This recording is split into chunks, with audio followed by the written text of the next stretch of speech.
តើសមាជិកគ្រួសារឬក៏អ្នកនៅក្នុងផ្ទះដែលមានសមាជិកគ្រួសារណាមួយជាជនរងគ្រោះដោយសារល្បែងបានន័យថាញៀនល្បែងតើគាត់អាចជួយសមាជិកគ្រួសារនឹងដោយវិធីណាខ្លះខ្ញុំទទួលបានសំណួរនឹងច្រើនគួរសមពីបងប្អូនរបស់យើងបន្ទាប់ពីបងប្អូនយើងបានមើលវីដេអូរបស់ខ្ញុំប្រហែលជា2ទៅ3វីដេអូតាក់ទងជាមួយនឹងការញៀនល្បែងអាការៈរបស់អ្នកញៀនល្បែងតើគាត់មានអាការៈដូចម៉េចខ្លះតើគាត់មានបំណងចង់ឈ្នះនឹងរបៀបម៉េចខ្លះហើយធ្វើឲ្យគាត់ចំណាយពេលវេលាជាមួយល្បែងនឹងយ៉ាងម៉េចខ្លះខ្ញុំបាននិយាយទៅគាត់បានស្ដាប់មើលទៅថាអីយ៉ាបងប្អូនគាត់ពិតជាមានបញ្ហាហ្នឹងមែនចំណាយទាំងពេលវេលាចំណាយទាំងលុយកាក់ដោយសារល្បែងហ្នឹងទោះបីជាដឹងថាទៅដឹងអាចារ្យហើយនៅតែលេងទៀតហើយអីដែលសំខាន់គឺឈ្នះហើយនៅតែមិនឈប់ទៀតណែគាត់និយាយអញ្ចឹងបងប្អូនគាត់ថាពេលខ្លះឈ្នះហើយមិនឈប់ត្រឹមឈ្នះហ្នឹងណាទៅលេងដើម្បីឲ្យឈ្នះច្រើនជាងហ្នឹងទៀតដល់ពេលអញ្ចឹងអត់ឈប់កើតទេហើយវិនិយមន័យរបស់ល្បែងស្រួលណាស់បងប្អូនឲ្យតែទៅលេងគឺចាញ់ហើយណាអញ្ចឹងបើឈ្នះក៏លេងចាញ់ក៏លេងបានន័យថាឲ្យតែមានពាក្យលេងគឺចាញ់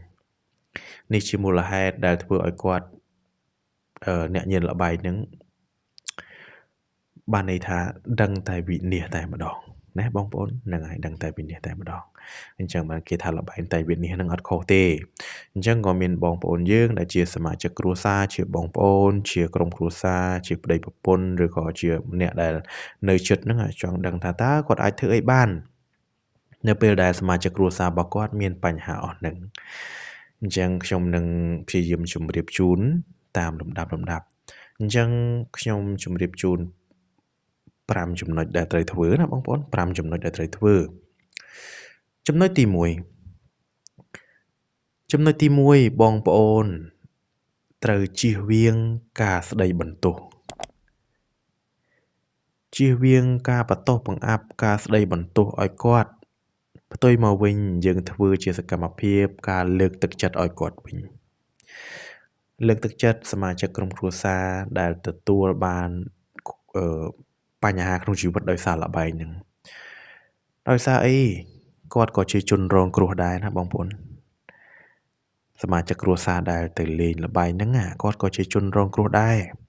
គាត់ត្រូវបានសង្គមអូសទាញដែរគាត់ត្រូវបានមិត្តភ័ក្តិអ្នកដទៃអូសទាញដែរអញ្ចឹងហើយវាមិនខុសពីជនរងគ្រោះនៃការប្រើប្រាស់គ្រឿងញៀនទេណាបងប្អូនគ្រាន់តែខ្ញុំតែងបញ្យល់អ្នកជំងឺថាល្បែងនេះខ្លាំងជាងគ្រឿងញៀនទៅទៀតថាម៉េចបានខ្លាំងជាងគ្រឿងញៀនលោកគ្រូ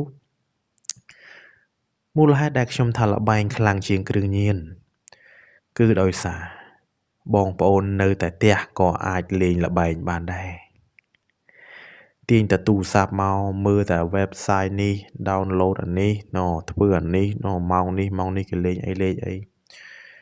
វានៅនឹងដៃរបស់យើងបងប្អូនវាខុសពីអាគ្រឿងញៀនទោះតែយើងទិញម៉ូតូទិញកង់ទិញឡានទៅទិញទៅបានទៅទិញនៅស្ងាត់ស្ងៀមទៀតណែវាអញ្ចឹងបាទអញ្ចឹងបើន័យថាល្បែងនេះខ្លាំងមែនតើបាទនៅតែផ្ទះនៅតែក្នុងកន្ទប់ក៏អាចចាញ់អស់រាប់ម៉ឺនរាប់ពាន់ដុល្លារអញ្ចឹងខ្ញុំតែងតែប្រាប់សមាជិកគ្រួសារថាជៀសវាងការស្ដីបន្ទោសកាលណាស្ដីបន្ទោសគឺអ្នកញៀនល្បែងហ្នឹងអត់កែហើយគឺចេញពីផ្ទះទៅរកមិត្តភ័ក្តិទៀតហ្នឹងហើយអញ្ចឹងយើងកាន់តែខាតហើយអត់មានចំណេញអីទេណាបងប្អូនផ្ទុយមកវិញលើកទឹកចិត្តគាត់ឲ្យកែប្រែខ្លួនឡើងវិញសំដែងការយល់ចិត្តផ្សេងបញ្ជាក់ថាយើងបានយល់ថាគាត់ក៏ពិតជាពិបាកចឹងមែនឆ្លងកាត់រឿងអស់នឹងអត់មាននរណាចង់ហ្នឹងហើយបងប្អូនត្រូវដឹងរឿងមួយទៀតថាសមាជិកគ្រួសារដែលញៀនល្បែងភាគច្រើនកើតចេញពីណាកើតចេញពីភាពកង្វះទំនាក់ទំនងក្នុងក្រុមគ្រួសារឬក៏ខ្វះភាពកក់ក្ដៅក្នុងក្រុមគ្រួសារអញ្ចឹងបងប្អូនត្រូវកលេចមើលតើសមាជិកគ្រួសាររបស់យើងមានខ្វះភាពកក់ក្ដៅអីអត់ឬក៏កង្វះនៅអារម្មណ៍វិជ្ជមាននៅក្នុងផ្ទះអីអត់ឬក៏នៅផ្ទះឆ្លោះតែគ្នាទេនៅផ្ទះស្ដីតែបន្ទោសគ្នាទេនៅផ្ទះតែងតែមានរឿងរ៉ាវសពបែបសពយ៉ាងទេធ្វើឲ្យមនុស្សលែងចង់នៅផ្ទះទៅភ្ជាប់ខ្លួនឯងជាមួយរឿងអីមួយលបែងទៅគ្រឿងញៀនទៅគ្រឿងសង្វឹងទៅស្អីទៅឃ ឃើញទេបងប្អូនអញ្ចឹងអាហ្នឹងជារឿងដែលយើងត្រូវកលេចមើលកុំទាន់បន្ទោសបញ្ហាបាទអញ្ចឹងហ្នឹងហើយហ្នឹងជារឿងទី1កុំស្ដីបន្ទោសហើយចូលរួមលើកទឹកចិត្តណាបងប្អូនរឿងទី2ដែលសមាជិកគ្រួសារត្រូវធ្វើបងប្អូនត្រូវរៀបចំស្ថានភាពហិរញ្ញវត្ថុរបស់អ្នកជំងឺឲ្យបានល្អបានន័យថាបងប្អូនធ្វើជាអ្នកចាត់ចែងក្នុងការគ្រប់គ្រងហិរញ្ញវត្ថុជំនួសគាត់ស្នើសុំគាត់ថាឥឡូវអូនណាអូនឯងមួយរយៈហ្នឹងបងដឹងថាអូនឯងចង់ផ្ដាច់ហើយប៉ុន្តែចំពោះឥឡូវស្ថានភាពហិរញ្ញវត្ថុរបស់អូនឯងលុយកាក់អូនឯងបងសូមរក្សាទុកបងសូមរក្សាទុកគឺដូចជាសន្សំសម្រាប់អូនឯងអញ្ចឹងមិនមែនយកទៅណាទេបងធានាជូនអញ្ចឹងមកអញ្ចឹងប្រាប់គាត់ឲ្យដឹងថាយើងទុកលុយទុកកាក់សម្រាប់គាត់នឹងមូលហេតុអីពីព្រោះសមាជិកគ្រួសារត្រូវដឹងថាអ្នកញៀនល្បែងមួយចំនួនឲ្យតែមានលុយក្នុងកុងនៅអត់សុខទេមានលុយក្នុងកុងចង់តែលេងចង់តែភ្នាល់ចង់តែស្រង់ដើមមកវិញឃើញទេបងប្អូន10000 20000ក៏ទៅ5000ក៏ទៅ4000ក៏ទៅ$10 $20ក៏ទៅដែរអត់ខ្វល់ថាមានលុយប្រមាណទេតែមានលុយជាចង់មានអារម្មណ៍ឈ្នះហ្នឹងទៀតណាគិតថាខ្លួនឯងអាចឈ្នះបានខ្លួនឯងអាចហេងបានថ្ងៃហ្នឹងណាឃើញទេអញ្ចឹងដើម្បីកុំឲ្យគាត់ថាមានលុយក្នុងកុងនៅអត់សុខទុកលុយឲ្យគាត់ឲ្យលុយគាត់មកល្មមក្នុងការចាត់ចែងចាយវាប្រចាំថ្ងៃហូបនេះហូបនោះទៅលេងកីឡាលេងអីចឹងទៅអញ្ចឹងនេះជាអីដែលយើងអាចធ្វើបានហើយកុំឲ្យគាត់ទៅកាន់លុយកាន់កាក់រឿងបងភ្លើងបងនេះបងនោះអីអញ្ចឹងព្រោះអីពេលខ្លះឲ្យទៅបងភ្លើងអត់បានបងភ្លើងផងយកទៅបងលបែងអស់លីងណាបងប្អូនអានេះជារឿងអីមួយដែលយើងត្រូវធ្វើក្នុងនាមជាសមាជិកគ្រួសារចាត់ចែងទាំងអស់ហិរញ្ញវត្ថុកាត ATM អីផ្សេងហ្នឹងគឺទុកឲ្យគាត់ទៅ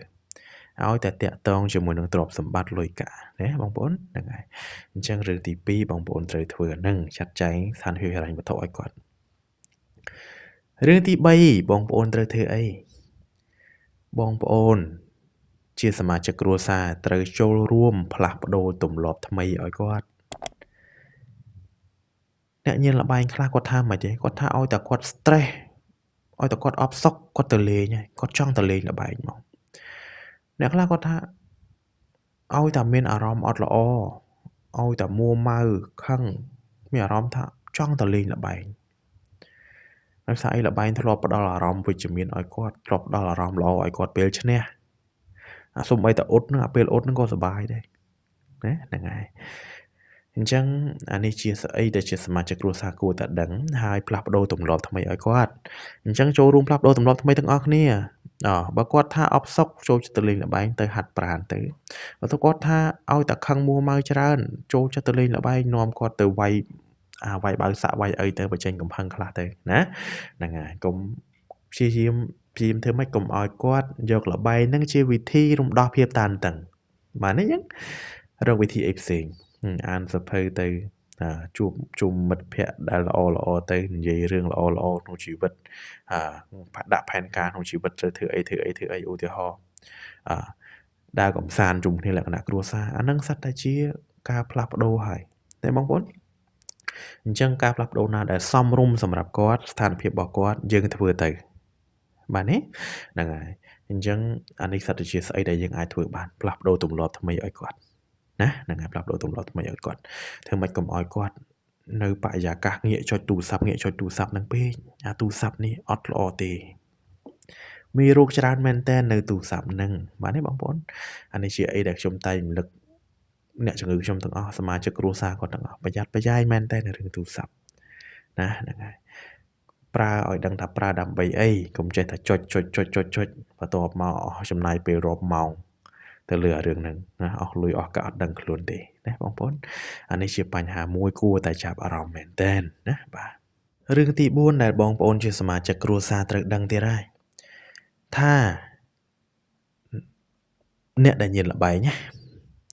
ជាទូទៅគាត់លេងលុយខ្លួនឯងផងពេលខ្លះអាចទៅខ្ចីលុយខ្ចីកាក់អ្នកដទៃដើម្បីទៅលេងល្បែងនឹងផង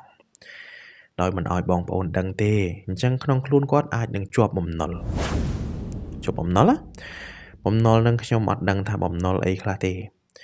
ប៉ុន្តែអីដែលបងប្អូនត្រូវធ្វើគឺជៀសវាងការចេញលុយឲ្យគាត់ដដែលហើយជាពាក់នេះប៉ុន្មាន100អញចេញឲ្យក្រោយឈប់ហើយឈប់ហើយក្រោយជាពាក់ទៀតណាអានេះ200សងឲ្យទៀតណាអានោះប៉ុន្មាន1000សងឲ្យទៀតហើយឈប់សួរតែគាត់ឈប់វាអត់ឈប់ទេមូលហេតុអីបានអត់ឈប់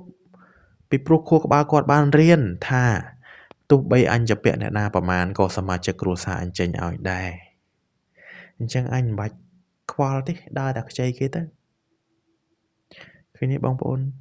ពេលខ្លះបងប្អូនគិតថាសកម្មភាពដែលបងប្អូនធ្វើនឹងល្អចង់ជួយគាត់ប៉ុន្តែផ្ទុយទៅវិញដូចរុញគាត់ទៅកាន់តែខ្លាំងអញ្ចឹងបានទេបងប្អូនអញ្ចឹងត្រូវធ្វើម៉េចឲ្យគាត់ចាត់ចែងដោយខ្លួនឯងឥឡូវអូនឯងរៀបចំផែនការដោយខ្លួនឯងចង់សងអ្នកនឹងមួយខែប្រមាណហើយលុយកាក់នឹងរករបៀបម៉េចសន្សំសម្រាប់សងគេទៅអានេះខ្ញុំគ្រាន់តែជម្រាបជូនវិធីសាស្ត្រទេណាបងប្អូនហ្នឹងហើយត្រង់ថាធ្វើយ៉ាងម៉េចអានឹងបងប្អូនចាត់ចែងខ្លួនឯងគាត់តែខ្ញុំប្រាប់ថាកុំសងជំនួសគាត់ញឹកញយរហូតដល់គាត់លែងមានអារម្មណ៍ថាគាត់ទៅខ្ចីគេទៅជាបងប្អូនអ្នកសងជំនួសនឹងខ្ចីគេវិញហើយស្អីអ្នកដែលសងអ្នកដែលពិបាកគឺបងប្អូនហ្នឹងមិនមែនគាត់អ្នកលេងល្បែងនេះទេហើយបងប្អូនត្រូវដឹងថាសកម្មភាពការលេងល្បែងអត់បញ្ឈប់កើតទេបើគាត់អត់ចង់ឈប់ខ្លួនឯងហ្នឹងហើយអានេះជាបញ្ហាមួយធំហើយរឿងទី5ដែលបងប្អូនត្រូវធ្វើបានន័យថាបងប្អូនព្យាយាមធ្វើឲ្យពីទី1ទី2ទី3ទី4បងប្អូនព្យាយាមផ្លាស់ប្ដូរឥរិយាបថគាត់ហើយនៅតែអត់ជោគជ័យត្រូវធ្វើម៉េចត្រូវនាំគាត់ទៅរកអ្នកជំនាញឯកទេសផ្នែកសុខភាពផ្លូវចិត្តណាបងប្អូននឹងការបំពេញគ្រឿងញៀនផ្សេងហ្នឹងគឺគ្រូពេទ្យឬក៏អ្នកផ្ដល់ប្រឹក្សាអាចនឹងផ្ដល់ប្រឹក្សាពិសេសជូនបងប្អូនដែលមានក្រុមគ្រួសារឬក៏សមាជិកដែលមានការញៀនល្បែងហ្នឹងពីព្រោះថាឥឡូវនេះសបូរណាស់ណាបងប្អូនមិនមែនមួយមិនមែនពីរទេច្រើនណាស់គ្រាន់តែថាពេលខ្លះគេមកឲ្យយើងដឹងគេមកឲ្យយើងឃើញតែលេងមានអ្នកលេងល្បែងនេះច្រើនណាស់ណាបងប្អូនហ្នឹងហើយអញ្ចឹងនេះជាអីដែលយើងគួរប្រយ័ត្នអីដែលយើងគួរដឹងថានៅពេលដែលយើងជួយគាត់អស់លទ្ធភាពហើយនាំគាត់ទៅណាជួបអ្នកជំនាញរបៀបម៉េចអ្នកជំនាញនឹងផ្ដល់វិធីសាស្ត្រមួយចំនួនដើម្បីឲ្យបងប្អូនធ្វើដើម្បីឲ្យអ្នកដែលកំពុងតែញៀនល្បែងខ្លួនឯងនឹងធ្វើតែត្រូវធ្វើអីខ្លះហ្នឹងហើយទៅដល់ជួបអ្នកជំនាញទៅគេប្រាប់ហើយណាបងប្អូនហ្នឹងហើយអញ្ចឹងបានន័យថាខ្ញុំយល់ថាវាជាបញ្ហានៅក្នុងជីវិតប៉ុន្តែបញ្ហាទាំងអស់វាសុទ្ធសឹងតែមានដំណោះស្រាយគ្រាន់តែបញ្ហាខ្លះត្រូវការពេលវេលាណាបងប្អូនដូចជាអ្នកញៀនល្បែងអ្នកខ្លះ5ឆ្នាំ10ឆ្នាំវាប្រៀបដូចដើមឈើមួយដែលចាក់ឫសខ្លាំងមែនតើណាបងប្អូនដើមឈើនោះចាក់ឫសជាប់នឹងដីនឹងខ្លាំងមែនតើទាញមិនមកទេទាញល្មមមិនមកទេអញ្ចឹងហើយបានអ្នកញៀនល្បែងអាចនឹងវិវត្តទៅលាប់ញឹកញែកញាប់មែនតើញឹកញាប់មែនតើអត់ទេលាប់ហ្នឹងថាម៉េចងាកទៅលេងទៀតបាត់បាន1ខែ2ខែ3ខែនឹកឃើញចង់ទៅលេងទៀតណាទៅទៀតណាទៅលេងទៀតណាអញ្ចឹងអាហ្នឹងវាជាបញ្ហាមួយណាឫសគល់របស់វានឹងវាធំពេកតែយើងព្យាយាមទៅវាគង់តែបានសម្រេចទេណាបងប្អូនហ្នឹងហើយអញ្ចឹងអរគុណសម្រាប់ការចូលរួមស្ដាប់ហើយសង្ឃឹមថាវីដេអូខ្លីនេះជាប្រយោជន៍ជូនបងប្អូនយើងជាសមាជិកគ្រួសាររបស់អ្នកដែលប្រើប្រាស់គ្រឿងញៀនក៏ដោយអ្នកលេងល្បែងក៏ដោយណាបងប្អូនហ្នឹងហើយអរគុណសម្រាប់ការចូលរួមស្ដាប់ក្នុងថ្ងៃនេះអរគុណច្រើន